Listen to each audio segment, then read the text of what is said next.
আল্লাহর নবী রহমতের নবীর একজন সাহাবী হযরত আব্দুর রহমান রাদিয়াল্লাহু তাআলা আনহু তিনি দাওয়াতের কাজে বের হয়ে যাবেন। বিবির পেটে সন্তান ছেলে হয় না মেয়ে হয়। আল্লাহর নবীর সাহাবী তিনি কিছুই তো জানেন না, জানার তো কথাও না, ছেলে হবে নাকি মেয়ে হবে জানেন তো আল্লাহ। তিনি চলে যাবেন, যাবার আগে বিবিকে বলতেছেন, বিবি গো, ও বিবি, যদি আমাকে আল্লাহ ছেলে সন্তান দেয়, আমার ছেলেটারে তুমি দিন শিখাইও, মুফতি মুহাদ্দিস বানায়ো। যদি বাপ মা সন্তানকে আলেম বানানোর নিয়ত করে, হাফেজে কোরআন বানানোর নিয়ত করে, তাহলে তো নূরুন আলা নূর। তিনি তো বলতেছেন আমার ছেলেটারে হাফেজ বানাইও, মুফতি মুহাদ্দিস বানাইও। আমার মনের ভিতরে বড় তামান্না, মনের মধ্যে বড় আরজু, আমি একজন হাফেজে কোরআনের বাবা হইতে চাই, মুফতি মুহাদ্দিসের বাবা হইতে চাই। হাসরের ময়দানে আল্লাহর সামনে একজন আলেমের বাবা হয়ে পরিচয় দিতে চাই। জুড়ে বলি সুবহানাল্লাহ। কারণ হাসরের ময়দানে আল্লাহ পাক নবীর বাবাকে খুঁজবে না, নবীর মাকেও আল্লাহ খুঁজবে না, কিন্তু একজন আলেমের বাপ মারে আল্লাহ নিজে খুঁজবে, আল্লাহ নিজে তালাশ করবে। আল্লাহর নিজের কুদরতি হাতের মধ্যে একটা মুকুট থাকবে যুবক। এই মুকুটটা মান কারা আল কোরআন ওয়া আমিলা বিমা ফিহি উলবিসা ওয়ালিদাহু তাজান ইয়াউমাল কিয়ামা দাউহু আহসানু মিন দাউইশ শামস। এমন এক মুকুট, যেই মুকুটের পাওয়ার সূর্যের পাওয়ারের চেয়েও আরো বেশি হবে। নবীর বাপ মাকে আল্লাহ খুঁজবেন না, খুঁজবেন একজন হাফেজে কোরআনের মাকে, একজন মুফতি মুহাদ্দিসের আব্বাকে। আল্লাহ বলবেন আমি তো তোমাকেই খুঁজি। দুনিয়ার জগতে মানুষ তোমাকে কত কথা বলেছে, মাদ্রাসায় ছেলেটারে দিও না, মাদ্রাসায় দিলে পরে ছেলে কি করবে, জীবনে চলবে কেমন করে, সংসার চালাবে কেমন করে, বিবি বাচ্চা পালবে কেমন করে। না না, মাদ্রাসায় দিলে নদীতে ভাসানো হয়। মানুষ তোমাকে নিষেধ করেছে, আত্মীয় স্বজন বাধা দিয়েছে, সমাজ চলতেছিল স্রোতের তালে তালে, তুমি বাপ মা চলতেছিলে স্রোতের উল্টা। আমি আল্লাহকে খুশি করার জন্য সমাজের মানুষের সাথে তাল মিলাও নাই, শুধু আমার জন্য।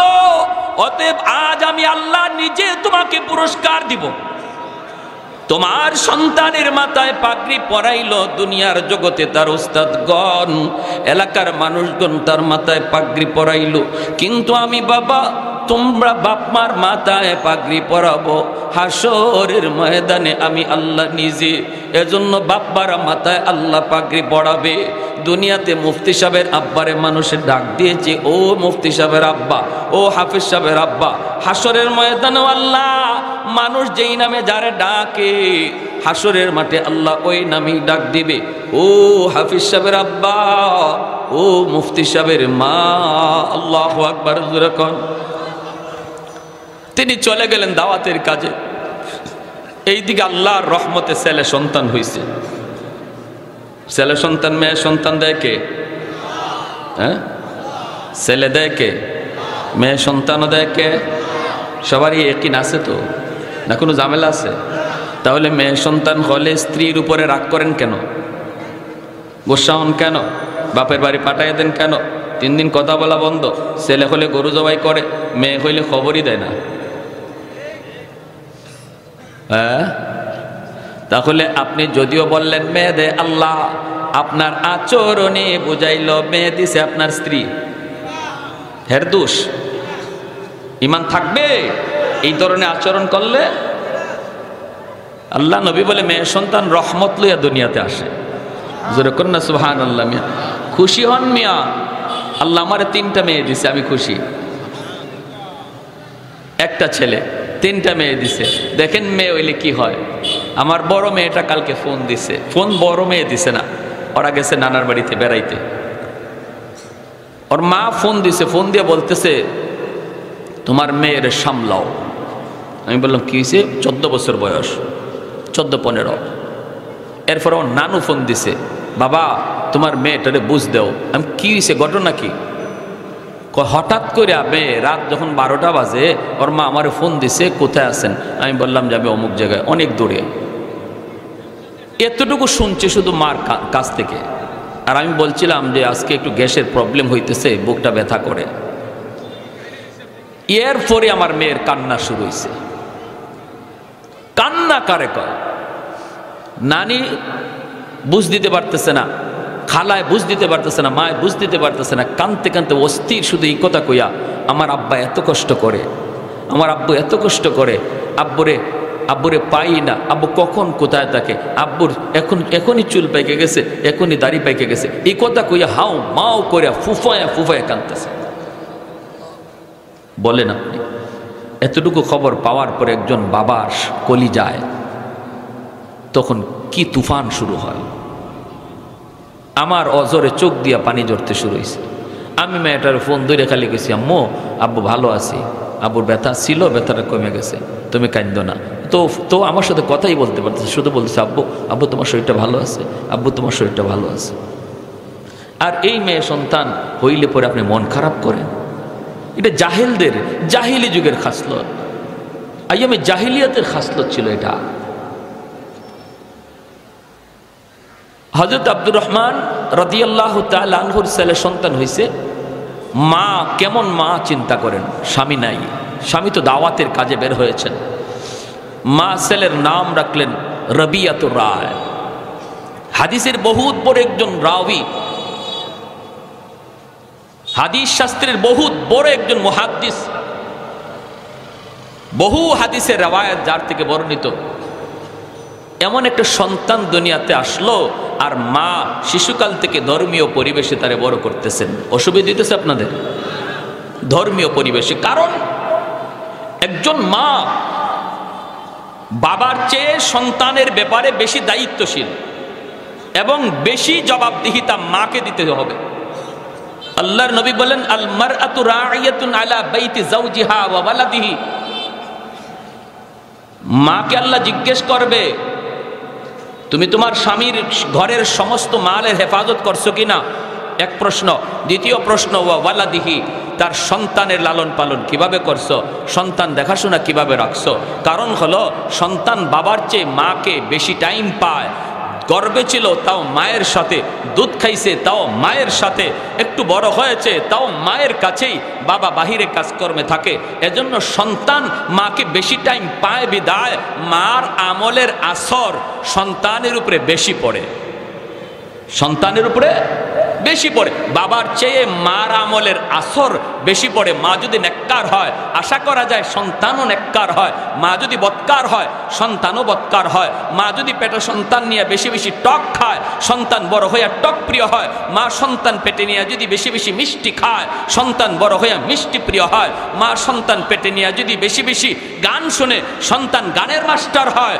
মা সন্তান পেটে নিয়ে যদি কোরআন তেলাওয়াত বেশি বেশি করে, এই সন্তান বড় হয়ে কোরআনের হাফেজ হয়, কারণ আসর মায়েরটা বেশি পড়ে। এজন্য আল্লাহ সন্তানের ব্যাপারে বাবাকে যদি একবার জিজ্ঞায়, মাকে 2 বার জিজ্ঞেস করবে। মার জবাবদিহিতা বেশি। কেমন মা হযরত রবিয়ার মা, সন্তানকে নিজে ইসলামী তরবিয়তে একটু বড় করে যখনই মাদ্রাসার ভর্তি করার বয়স হলো, তখনই তিনি মদিনার মসজিদে নববীতে হাজির হয়ে গেলেন সন্তান নিয়ে। কারণ সন্তানের বাবার ওসিয়ত, আমার সন্তানটারে তুমি দিন শিখায়ো, হাফেজ বানাও, আলেম বানায়ো। মাদ্রাসায় নিয়ে ভর্তি করে দিলেন। অল্প দিনের ভিতরে উস্তাদদের নজরে পড়ে গেলেন। হযরত রবিয়া জেহেন, যাকাত, মেধা শক্তি আল্লাহ তাকে দান করেছেন এমন, যখন যা তিনি পড়েন সাথে সাথে মুখস্থ হয়ে যায়। দিন যায়, রাত যায়, মাস যায়, বছর যায়, রবিয়ার নাম উস্তাদের মুখে মুখে রটে গেল। মাদ্রাসার 1 নাম্বার ছাত্র, আদব, আখলাক, এলেম সর্বদিক দিয়ে তিনি সবার চেয়ে আগায় যাইতে লাগলেন। অল্প দিনের ভিতরে বছর চলে গেল। 1 বছর, 2 বছর, 3 বছর, 16টা বছর কেটে গেল। রবিয়ার মা, সংসারে আর কেউ নাই। বাবা ছিলেন, দাওয়াতের কাছে বের হয়েছেন। এই বাবা তিনি জীবিত নাকি মৃত, এখনো দুনিয়াতে আছেন নাকি তিনি মারা গেছেন, সন্তান জানে না, মাও তিনি জানেন না। এখন এর মতো যুগ নয়, ওই যুগে তো মোবাইল ছিল না, ফোন করে নিজের সংবাদ দেওয়ার কোনো ব্যবস্থাও ছিল না। সাহাবায়ে কেরাম দাওয়াতের মিশন লইয়া এইভাবেই তারা পৃথিবীর দিক দিগন্তে চলে গেছেন। তো গেছেন, কেউ আসছেন কেউ আসেন নাই। ১০০ লক্ষ সাহাবায়ে কেরামের ভিতরের যুবক, মদিনা আর মক্কায় শুধু ১০,০০০ সাহাবায়ে কেরামের কবর পাওয়া যায়। ১ লক্ষর উপরে সাহাবীর কবর মক্কা মদিনায় পাওয়া যায় না। যেখানে গেছেন কেউ আফ্রিকায়, কেউ চীন, কেউ উত্তর পৃথিবীতে, কেউ দক্ষিণ পৃথিবীতে, কেউ পূর্বে কেউ পশ্চিমে চলে গেছেন। যেখানে গেছেন সেখানে দাওয়াতের কাজ করে, সেখানেই হয়তো কবর হয়ে গেছে। মক্কা মদিনায় আর আসা সম্ভব হয় না। 16 বৎসর কেটে গেল, সন্তান জানেন না বাবা তিনি জীবিত নাকি মৃত, মাও জানেন না স্বামী তিনি জীবিত নাকি মৃত। 16 বৎসরের ভিতরে রবিয়া মদিনার মাদ্রাসার লেখাপড়া তিনি শেষ করে ফেললেন। শুধু শেষ নয়, 16 বৎসর পর এই মাদ্রাসার উস্তাদ হিসাবে তাকে রাখা হয়। শুধু উস্তাদ নয়, মদিনার মাদ্রাসার হেড মুহাদ্দিস হয়ে গেলেন। সবচেয়ে বড় মুহাদ্দিস হয়ে গেলেন রবিয়া, হাদিসের দরজ দেন। আর মদিনার মানুষ সম্মান করে রবিয়াকে।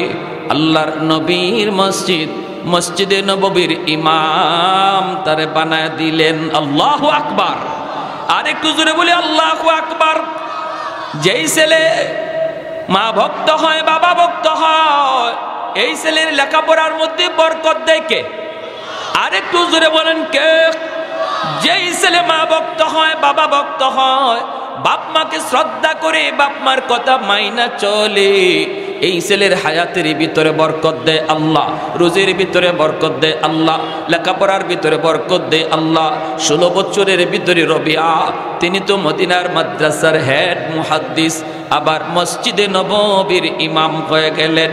চতুর্দিকে রবিয়ার সুনাম, চতুর্দিকে সুনাম, মার কলিজা শীতল হয়ে যায়। একদিন 16 বৎসর পর রবিয়া মায়ের কাছে দাঁড়ায় আছেন। সকালবেলা তিনি পড়াইতে যাবেন মদিনার মসজিদে, ক্লাসের টাইম প্রায় কাছাকাছি হয়ে গেল, চলে যাবেন মাদ্রাসায়। হঠাৎ করে একজন বৃদ্ধ মানুষ, ওই মানুষ আর কেউ নয়, ইনি রবিয়ার বাবা, যিনি 16 বছর আগে দাওয়াতে বের হয়েছিলেন। ফিরে এসেছেন, নিজের বাড়িতে ঢুকলেন তিনি আন্দরের ভিতরে ঢুকলেন, পর্দাটা সরায় তিনি ভিতরে ঢুকে গেলেন। রবিয়া তাকায় দেখেন বৃদ্ধ মানুষ, কথা নাই, বার্তা নাই, সালাম নাই, কালাম নাই, কোনো অনুমতি নাই। ঢুকে গেলেন ভিতরে। রবিয়া দেখেই তিনি ডাক দিয়া বলতেছেন, কে গো তুমি? দাঁড়াও, আর সামনে আগাও না। এইভাবে কারো বাড়িতে ঢুকার নিয়ম না, ঠিক কিনা? ভাবি গো, চাচি গো কয়া ঢুকবার কোনো সুযোগ আছে ইসলামে? হ্যাঁ, নিজের বাড়িতেও ঢুকতে গেলে অনুমতি লাগে, নিজের স্ত্রীর রুমে ঢুকতেও সালাম লাগে, ঠিক কিনা? মার রুমে ঢুকতেও সালাম লাগে, অনুমতি নিয়ে ঢুকতে হয়। কিন্তু হযরত আব্দুর রহমান রাদিয়াল্লাহু তাআলা আনহু তিনি তো উনার বাড়িতে ঢুকতেছেন, বাধা মানবেন কেমন করে? কে তারে বাধা দেয়? তিনি তো ঢুকতেছেন। রবিয়া তিনি তো বাবা চিনেন না, বাবাও তো সন্তান চিনেন না, সন্তান বাবাকে বাধা দেয়। কে গো তুমি? এসো না, এইভাবে ঢুকবা না, যেখানে আসো দাঁড়ায় থাকো, অনুমতির অপেক্ষা করো। কিন্তু আব্দুর রহমান রাদিয়াল্লাহু তাআলা আনহু তিনি তো বাধা মানতে রাজি না, রাজি তো হওয়ার কথাও না, কারণ তিনি তো তার বাড়িতে ঢুকতেছেন, কেন বাধা মানবেন? ঢুকতেছেন, ছেলে বাধা দেয়, বাবা শুধু ঢুকে, ছেলে বাধা দেয়, বাবা শুধু ঢুকে। বাবাই চেনে না ছেলেকে, ছেলে চেনে না বাবাকে। চিনেন মা যদি পিছন থেকে বলে দিতেন, বাবা ঢুকতে দাও, ইনি তোমার বাবা, কিচ্ছা খতম হয়ে যায়। কিন্তু মা কিচ্ছা খতম করতে চাইলেন না, মা চাইলেন কদ্দূর পর্যন্ত যায় আমিও একটু দেখি। মা যদি বাধা দিতেন, মা যদি কিছু বলতেন, সমাধান হয়তো হয়ে যেত, কিন্তু রবিয়া বাধা দেন। আর হযরত আব্দুর রহমান তিনি ভিতরে ঢুকেন। এক পর্যায়ে কেউ কারো বাধা মানতেছে না। রবিয়ার মা পিছন থেকে ডাক দিয়ে বলেন, বাবা, বৃদ্ধ মানুষ ঢুকে যখন পড়েছে রে, বাধা দিও না। বৃদ্ধ মানুষ ঢুকেই যখন পড়েছে, বাধা দিও না। তোমার ক্লাসের টাইম হয়ে গেছে বাবা, তুমি ক্লাসে চলে যাও। ক্লাসের টাইম হয়ে গেছে, ক্লাসে চলে যাও। এই কথা বলতেই হযরত রবিয়ার মাথায় যেন আসমান ভেঙে পড়ল, টেনশনে পড়ে গেলেন। হায় হায়, জীবনে কোনো দিন আমার মাকে তো আমি পর্দা লঙ্ঘন করতে দেখি নাই, বেগানা পুরুষের কাছে আমার মাকে কোনোদিন দেখি নাই। আজ আমার মা আমার পক্ষ নেওয়ার কথা, মায় বাধা দেওয়ার কথা। বাবা, লোকটারে তাড়াতাড়ি বাধা দে, ঢুকতে দিবি না, এমনটা তো মা বললেন না। মা বলতেছে, বাবা, বৃদ্ধ মানুষ ঢুকেই যখন পড়েছে, বাধা দিও না। তুমি ক্লাসের টাইম হয়ে গেছে, চলে যাও। এই বইলা মা যখন বলতেছে যাও, রবিয়া তিনি তো মা ভক্ত সন্তান, জীবনে মার হুকুম অমান্য করেন না। আজকে মায় কই, বাবা চলে যাও, সাথে সাথে কোনো কথা না বলি, সাথে সাথে মার দিকে আর না তাকাইয়া, মার উপরে গুসা না করে মাথাটা নিচের দিকে দিয়া ভদ্র ছেলের মতো মাদ্রাসার দিকে রওনা দিয়া দিছেন। কিন্তু মনের ভিতরে টেনশন, ব্রেইনের মধ্যে টেনশন। হায় রে, আজ আমার মা কেন আমার পক্ষ নিলেন না, আমাকে মা আরো মাদ্রাসায় পাঠায় দিলেন। হায় হায়, কি পরিচয় লোকটার, কিছুই তো জানি না, জানি না। মাদ্রাসার দিকে যাইতেছেন আর মাথার মধ্যে টেনশন, কে সে, কি তার পরিচয়। যাই এই ক্লাসে বসে গেলেন অসংখ্য ছাত্র, পৃথিবীর বিভিন্ন দেশ বিদেশ থেকে হাদিস পড়ে রবিয়ার কাছে। তিনি তো ক্লাসে হাদিসের দরস দিতেছেন, আল্লাহর গোলাম হাদিসের দরস দেন। ওই অবস্থায় আব্দুর রহমান রাদিয়াল্লাহু তাআলা আনহু ভিতরে ঢুইকা বিবির দিকে একটু রাগ করে তাকাইলেন। বিবির দিকে রাগ করে তাকায় বলেন, বিবি গো, ও বিবি, বিবি ঘটনা কি? আমার বাড়িতে আমি ঢুকবো, এই যুবক ছেলে বাধা দেওয়ার কে? আবার তোমার পাশে দাঁড়ায় আছে, কি তার পরিচয়? ঘটনা কি? আমারে কেন বাধা দিল? কে সেই যুবক? এই পরিচয়, এই প্রশ্ন রাখা মাত্রই মা বলতেছে, স্বামী গ, সব কথার জবাব দিব, আগে আমার প্রশ্নের জবাব তুমি দাও। কেন তুমি 3টা সুন্নত লঙ্ঘন করেছো? আল্লাহু আকবার। 1 নাম্বার হলো নিজের বাড়িতে ঢুকতেও সালাম দিতে হয়। কেন তুমি সালাম দিলা না? সালামের জবাব পেলে, উত্তর পেলেও ঢুকতে হয়। কেন তুমি সালাম দিলা না? নিজের ঘরে ঢুকতেও মায়ার নবী সারা জীবন সালাম দিয়েছেন, ঠিক না? এটা আমার নবীর দাইমি সুন্নত। যেই পুরুষ ঘরে ঢুকার সময় সালাম দেয়, এই ঘরের মানুষের ভিতরে আল্লাহ মহব্বত বাড়ায় দেয়, ভাইয়ে ভাইয়ে মহব্বত বাড়ায় দেয়, বাপ বেটায় মহব্বত বাড়ায় দেয়, স্বামী স্ত্রীর ভিতরে মহব্বত বাড়ায় দেয়।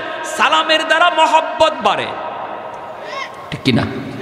ঘরের ভিতরে যদি জিন্নাতের কোনো আসর থাকে, ফতোয়া শামির মধ্যে লিখছেন, ঘরের ভিতরে যদি কোনো জিন্নাতের আসর থাকে, ভণ্ড কবিরাজের কাছে যাওয়া লাগবে না রে গোলাম, তুমি শুধু সালাম দিয়া করে ঢুকবার আমল করো, অল্প দিনের ভিতরে জিন্নাতের আসর চলে যাবে। এতটা ফায়দা সালামের আমল। কেন তুমি সালাম দিলা না? এক প্রশ্ন। দ্বিতীয় প্রশ্ন হলো, এত লম্বা সফর করে তুমি এসেছো, আমার নবী লম্বা সফর করে আসলে পরে ডাইরেক্ট বাড়িতে আসতেন না, পাশের মসজিদে নবী অবস্থান করতেন, মসজিদ থেকে খবর দেওয়া হতো। এটা ছিল মায়ার নবীর সুন্নত। এখনো চিল্লা থেকে আসার পরে, তবলিগের চিল্লা থেকে আসার পরে শিকায় দেওয়া হয়, ডাইরেক্ট ঘরে যাওয়া যাবে না, মসজিদে অবস্থান করো, ওখান থেকে বাড়িতে খবর দাও। স্ত্রী কোন হালতে আছে তুমি জানো না, মসজিদ থেকে খবর পাঠালে সে তোমার জন্য প্রস্তুতি নিয়ে বসা থাকবে। এটা আমার নবীর সুন্নত, নবীর সুন্নত। কেন তুমি এই সুন্নতটা লঙ্ঘন করলা? 3 নাম্বার হলো, এত লম্বা সফর, 16টা বৎসর তোমার কেটে গেল। যেই নবী রওজা জিয়ারত ঘুম আসতো না গো স্বামী, এত লম্বা সফর করে এসেছো, তুমি কি আমার নবীর রওজা জিয়ারত করবা না? জোরে বলি আল্লাহু আকবার, আর একটু জোরে বলি আল্লাহু আকবার। कौनैन मुख्तार खुदा तुमको बनाया, नाग तुम्हारे अरबी है, ताजदार मदीना है तुम्हारे अरबी है, अशजार ने देते हैं नबूवत के शहादत, तशकीक कमर में है तो अंगुल की इशारात, तशकीक कमर में है तो अंगुल की इशारात। एक जोरे सुरे कौन अल्लाहु अकबर, আর একটু জোরে বলি আল্লাহু আকবার। ভাইরা আমার, স্বামী কয় ঠিক আছে বিবি ভুল হয়ে গেছে, আমাকে সংশোধনের সুযোগ দাও। চলে গেলেন তিনি সোজা মসজিদে, যাইয়া নামাজ পড়লেন, নবীর রওজার পাশে যে রওজা শরীফ জিয়ারত করলেন। হঠাৎ করে আব্দুর রহমান তাকায় দেখেন নবীর রওজার পাশে বসে বসে ওই যুবক, যেই যুবক কিছুক্ষণ আগে তার বিবির পাশে দাঁড়ানো ছিল, চেহারাটা পূর্ণিমার চাঁদের চেয়েও বেশি সুন্দর, ঝলমল ঝলমল করে। আমার নবীর হাদিস পড়ায় মসনদে বৈশা অসংখ্য ছাত্র হাদিস শুনে। আর কোথায় কোথায় কয় রওজার কিনারায়, কোথায় কারে শোনায়? রওজা ওয়ালারে শোনায়। এই দৃশ্য দেখা মাত্র আব্দুর রহমান রাদিয়াল্লাহু তাআলা আনহুর চোখ থেকে দর দর করে পানি ঝরতে লাগলো। কাঁদতেছেন আর বলতেছেন, মালিক তুমি যদি আমাকে এমন একটা সন্তান তুমি আমাকে দিতা, তুমি যদি আমাকে এমন একটা সন্তান দিতা, আমি যদি কোন মুহাদ্দিসের বাবা হইতে পারতাম। এই চিন্তা করে হযরত আব্দুর রহমান চোখ থেকে দর দর করে পানি পড়ে আর কান্দে। হযরত রবিয়া তাকান, ছাত্ররাও তাকায়, সবার চোখ দিয়ে পানি পড়ে। রবিয়া বলে, তোমরা ক্লাসের দিকে মনোযোগী হও রে বাবারা, ওই দিকে তাকায়ও না, ওই দিকে তাকায়ও না। এইবার হযরত আব্দুর রহমান তিনি চোখের পানি লইয়া বাড়ির দিকে রওনা দিলেন। বিবির কাছে গেছেন, এখনো কাঁদতেছেন। বিবি ডাক দিয়ে কই, স্বামী গো তুমি কান্দো কেন? আব্দুর রহমান কই, বিবি গো, ও বিবি, রওজার পাশে বসা একজন যুবক, যেই যুবক কিছুক্ষণ আগে তোমার পাশে দাঁড়ানো, সে তো অনেক বড় মুহাদ্দিস, আমার নবীর শোনায় শোনায় হাদিস পড়াইতেছে। আমার মনের ভিতরে ঢেউ উঠে গেল, আল্লাহ যদি আমাকে এমন একটা সন্তান দিত, আমি যদি এমন একটা সন্তানের বাবা হইতে পারতাম। এজন্য আমি কাঁদতেছি। হযরত রবিয়ার মা তখন চোখের পানিটা মুছে আর কই, স্বামী গো শুকরিয়া আদায় করো গো স্বামী। ও স্বামী আর কেঁদো না, যারে তুমি হাদিস পড়াইতে দেখছো কিছুক্ষণ আগে যে তোমার স্ত্রীর পাশে ছিল, সে আর কেউ নয়, তার নাম হলো রবিয়া, মদিনার সবচেয়ে বড় মুহাদ্দিস। শুধু মুহাদ্দিস না, মদিনার মসজিদের ইমাম। সে আর কেউ নয়, তোমারই ঔরসজাত সন্তান। এই পরিচয় দেওয়া মাত্রই হযরত আব্দুর রহমান রাদিয়াল্লাহু তাআলা আনহু আল্লাহর কুদরতি কদমে সাজদায় পড়ে কাঁদতে শুরু করলেন, শুকরিয়া আদায় করলেন, মালিক আমি যা চাইছি তুমি এর চেয়ে তো আমার আরো বেশি দিয়ে দিছো, আমারে তো আরো বেশি দিয়ে দিছো। ও বিবি চলো চলো আমার সন্তানের কাছে যাই গো, আমার সন্তানকে প্রাণ জোড়া একটু দেখবার সুযোগ করে দাও। স্বামী স্ত্রী দুজন আসলেন, মা আইসাই ডাক দিলেন পর্দার আড়াল থেকে, বাবা রবিয়া।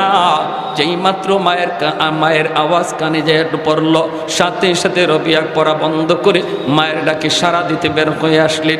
আইসা রবিয়া দেখে ওই বৃদ্ধ মানুষটা এখনো মার পাশে দাঁড়ায় আছে রে। রবিয়া মাথাটা নিচের দিকে দিয়া দিছেন, লজ্জা পাইতেছেন, লজ্জা মাথাটা নিচের দিকে দিয়া দিছেন। তখনই মা কাছে আইসা ক্ষমার কপালে চুমা দিয়া কই, বাবা রবিয়া মাথা উঠাও। বাবা যারে দিকে লজ্জা পাও সে তারে দিকে লজ্জা পাওয়ার কথা না, মনের ভিতরে অনেক টেনশন রে বাবা। কে সেই বৃদ্ধ মানুষ যারে আমি সুযোগ করে দিলাম? তোমার মা জীবনে কোনোদিন বেগানা পুরুষের কাছে যায় না, বেগানা পুরুষের সাথে কথা বলে না। যারে তুমি দাঁড়াইতে দেখছো ইনি আর কেউ নন, ইনি তোমার বাবা, যিনি 16 বছর আগে দাওয়াতের কাজে বের হয়েছিলেন। আল্লাহ তারে ফিরত দিয়া দিছে। বাবা সন্তানরে পাইল, সন্তান বাবারে পাইল, দুজন কোলাকুলি করতেছে, বাবাও কান্দে ছেলেও কান্দে। ছেলে বাবার চোখের পানি মুছে আর বাবা ছেলের চোখের পানি মুছে। ওই অবস্থায় দুজন আল্লাহর কাছে শুকরিয়া আদায় করি। এরপরে কে আগে যাবে কে পরে যাবে এই নিয়ে লাগছে দ্বন্দ্ব। ছেলে কয় আব্বা তুমি আগে যাও, বাবা কয় না বাবা তুমি আগে যাও। কে আগে যাবে? কয় না বাবা তুমি, আব্বা তুমি অনেক বড়, তুমি বড়। ছেলে কয় না বাবা তুমি আমার সন্তান হলো, তুমি বড়, তুমি আগে যাও। এই আদবটা শিখায় মাদ্রাসা, এই আদবটা শিখায় কোরআনওয়ালারা, এই আদর্শটা শিখায় মাদ্রাসা, নবীর আদর্শের প্রতিষ্ঠান। ঠিক কিনা জুড়ে বলেন? বাবার কদর কিভাবে করতে হয়, মার কদর কিভাবে করতে হয়, মুরব্বীদের সাথে শ্রদ্ধা কিভাবে দেখাইতে হয়, উস্তাদের সাথে কিভাবে আদব দেখাইতে হয়, শিখানো হয় ওই প্রতিষ্ঠানে, শিখানো হয় দয়াপুর মাদ্রাসায়, যেখানে আমার নবীর আদর্শ শিখানো হয়। আজ মাদ্রাসার বিরুদ্ধে যারা কথা বলো ভালো করে শুনো, মাদ্রাসা থেকে জঙ্গি তৈরি হয় না, মাদ্রাসা থেকে জাতির সূর্য সন্তান তৈরি হয়।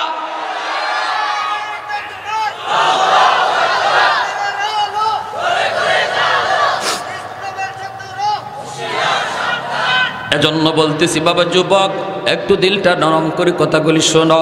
শেষ দিকে চলে আসছে আর লম্বা নাই। ওই অবস্থায় ছেলে আগে যাবে নাকি বাবা আগে যাবে? মা সিদ্ধান্ত দিতেছেন, মা বলতেছে বাবা আমি সিদ্ধান্ত দিই। ছেলে কয় আম্মা তুমি কও কে আগে যাবে? মা কয় বাবা তুমি আগে যাও, আমরা বাপ মা তোমার পিছনে হাঁটবো। রবিয়া কয় মা কেমন করে, কি জন্য এই সিদ্ধান্ত দিয়েছো? মা কেমন মা, কেমন মা? এই দয়াপুর এলাকার মায়েরা একটু খেয়াল করে শোনা, 16 বছর স্বামী নাই। আজ তোমার স্বামী যদি বিদেশ থাকে, ছেলেরে মানুষ বানাইতে পারো না, লেখাপড়া করাইতে পারো না, নামাজি বানাইতে পারো না, ছেলে বেলাইনে ব্যাপতে চলে যায়। রবিয়ার মা স্বামী তো 16 বছর দাওয়াতের কাজে, কেমন মা ছিলেন, কেমন তরবিয়ত শিক্ষা দিয়েছেন। এই ছেলের ব্যাপারে মা বলতেছে বাবা তুমি দুনিয়াতেও তোমার আব্বার আগে, আমাদের আগে, আখেরাতেও তুমি আগে থাকবে, দুনিয়াতেও তুমি আগে। ছেলে কয় আম্মা কেমনে? কয় বাবা তুমি তো মদিনার মসজিদের ইমাম, ইমাম যদি ছেলে হয়, বাবা যদি মুক্তাদি হয়, বাবা ছেলের পিছনে থাকে, ছেলে আগে থাকে, দুনিয়াতেও আল্লাহ তোমারে আগে দিয়া দিছে। আল্লাহু আকবার। আখিরাতের ময়দানেও তোমাকে আল্লাহ বলবে ইয়া মাশারাল উলামা তামাইয়াজু বাইনাহুম ইন্নী লাম আদা ফীকুম ইলমি লিউআযিবাকুম। ও উলামায়ে কেরাম, হাসরবাসী মানুষ থেকে আলাদা হয়ে যাও, আমি আল্লাহ তোমাদের দোষ ত্রুটি হাসরবাসী মানুষের সামনে জেগাবো না, হাসরবাসী মানুষকে শোনাবো না। পর্দার ভিতরে আল্লাহ উলামায়ে কেরামকে নিয়ে আসবে, পর্দার ভিতরে আনবে, আইনে জিজ্ঞেস করবে কেন তুমি এই ভুল করেছো, কেন তুমি এই অন্যায় করেছো। পর্দার ভিতরে আল্লাহ বলবে আমি কোরআন তোমার সিনায় দিয়েছিলাম জাহান্নামের আগুনে জ্বালানোর জন্য নয়, জাহান্নামের আগুনে জ্বালানোর জন্য তোমার সিনাকে আমি আল্লাহ নির্বাচন করি নাই, আমার কোরআনের আমানত হেফাজত রাখার জন্য। কেন তুমি অন্যায় করেছো? পর্দার ভিতরে আলেম বলবে আল্লাহ ভুল হয়ে গেছে, মালিক কোরআনের খাতিরে মাফ করো। রব্বুল আলামিন পর্দার ভিতরে উলামায়ে কেরামের অপরাধ আল্লাহ মাফ করে দিবে। আর আল্লাহ বলবে ওয়ালা উবালি, ওয়ালা উবালি, আমি কোরআনের খাতিরে মাফ করে দিলাম, কারো কোনো পরোয়া করলাম না, যাও তুমি জান্নাতের দিকে যাও। তখন আলেম বাবাকে খুঁজবে, মাকে তালাশ করবে, হাফেজে কোরআনরা বাপ মাকে তালাশ করবে আর বলবে মালিক আমি আমার আম্মা আব্বা ছাড়া জান্নাতে যাইবো না। সেদিনও বাপ মা আমরা পিছনে পিছনে থাকবো, তুমি আগে থাকবে, অতএব এখনো তুমি আগে যাও, আমরা তোমার পিছনে থাকবো। জোরে বলেন সুবহানাল্লাহ। এই আদর্শটা, এই আখলাকটা, এই আদবটা শিখায় এই কওমি মাদারিস। ঠিক কিনা ভাই? এজন্য কওমি মাদ্রাসায় পড়া কোনো সন্তান বাপ মারে বৃদ্ধাশ্রমে রাখছে, বাপ মার সাথে বেয়াদবি করছে, নজির নাই। বহু শিল্পপতির বাপ মা বৃদ্ধাশ্রমে পড়ে আছে, বহু বড় বড় জেনারেল শিক্ষিতর বাপ মা বৃদ্ধাশ্রমে পড়ে কষ্ট পাইতেছে, অহরহ পত্রিকার নিউজ রয়েছে। এজন্য বলি ভাই, একটাবার চিন্তা করো, একটাবার চিন্তা করো। একজন যোগ্য আদর্শ বাবা হিসাবে যদি আল্লাহর কাছে পরিচয় দিতে চাও, সন্তানকে সদকায়ে জারিয়া বানায় যাও, সন্তানটারে কোরআনের হাফেজ বানাবার নিয়ত করো, আলেমে দ্বীন বানাইবার নিয়ত করো, আল্লাহ দুনিয়াতেও কামিয়াবি দান করবে। আর যদি তা না করো, যদি জেনারেল শিক্ষায় শিক্ষিত করতে চাও, আমার অনুরোধ থাকবে তার জীবনের লেখাপড়া শুরু করো মাদ্রাসা দিয়া, তার আগে মুসলমানের সন্তান বানাইয়া তারপরে ডাক্তার বানাও। আল্লাহ আমাদের সবাই